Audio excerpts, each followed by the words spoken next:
Although we don't have idyllic weather, the stock market sure feels like it's stuck in one of those periodic, lazy, hazy summer weeks where people are more interested in sunshine and fresh air. This week's doldrums only become more pronounced over the next couple of days because, listen, no one's going to be around. But make no mistake, this market right now is like a coiled spring.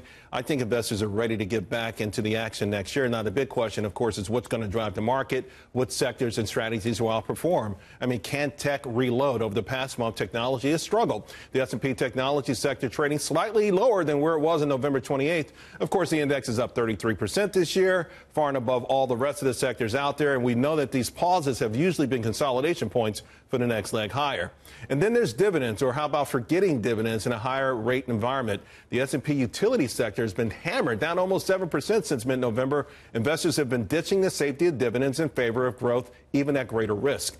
Are there new momentum darlings? Industrials, materials rocking each at a new high going into the end of the year. And the question is, can these names attract the kind of cash that typically looks for quick returns?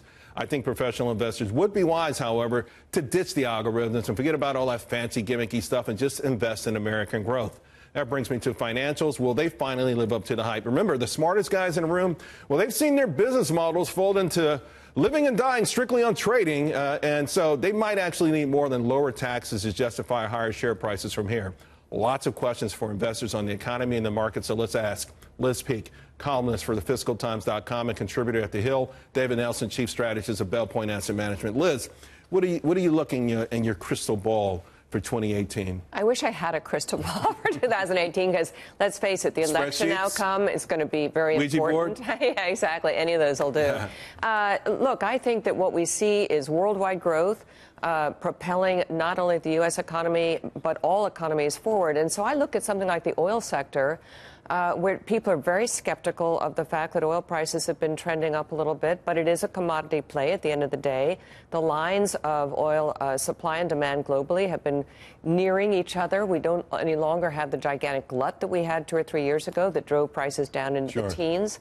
And yes, these stocks are good dividend stocks, but some of the big companies, Chevron, for example, ExxonMobil, are coming off big capital spending sprees, and the cash flow is going to be ramping up. So it isn't just a dividend now, it's going to be a growing dividend. So, I think that's something that maybe comes. So you can get growth and you can get a nice dividend to sort of back you up in terms of things get rocky. David, what do you see? I'm going to piggyback on what Liz just said. The geosynchronous growth around the world, that's a real plus for us. And I look into the economy next year, and, I don't care what the polls say. You have 3.5% sustainable GDP next year, and the calculus starts to change for the 2018 election. And I think it's going to be very difficult to change the power in the House and Senate. 3.5%.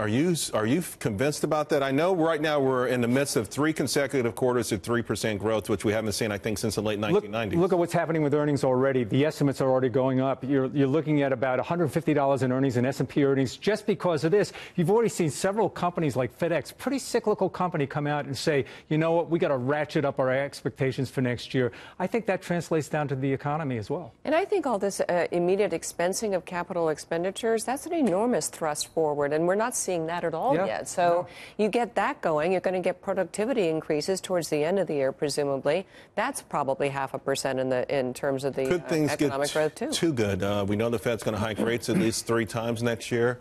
Could we get the sort of earnings growth and maybe the blips? Listen, there's no sign of it, but blips of inflation that might spook the Fed? That's another reason I think the oil sector is kind of interesting.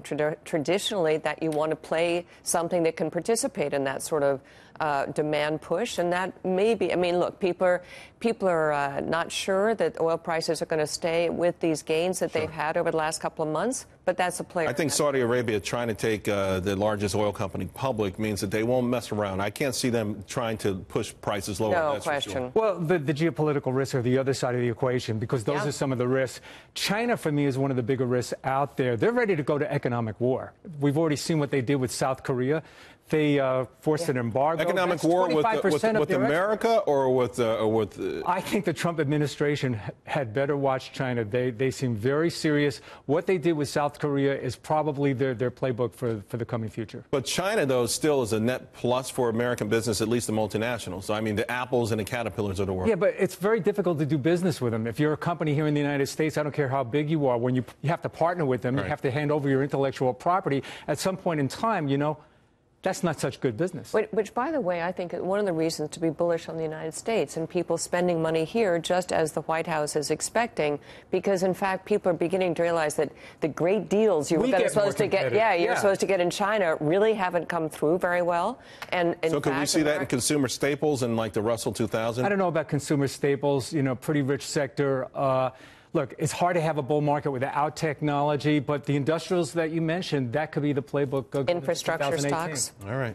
Liz, Dave, you're the best. I appreciate you coming on tonight. Thank you. Appreciate it.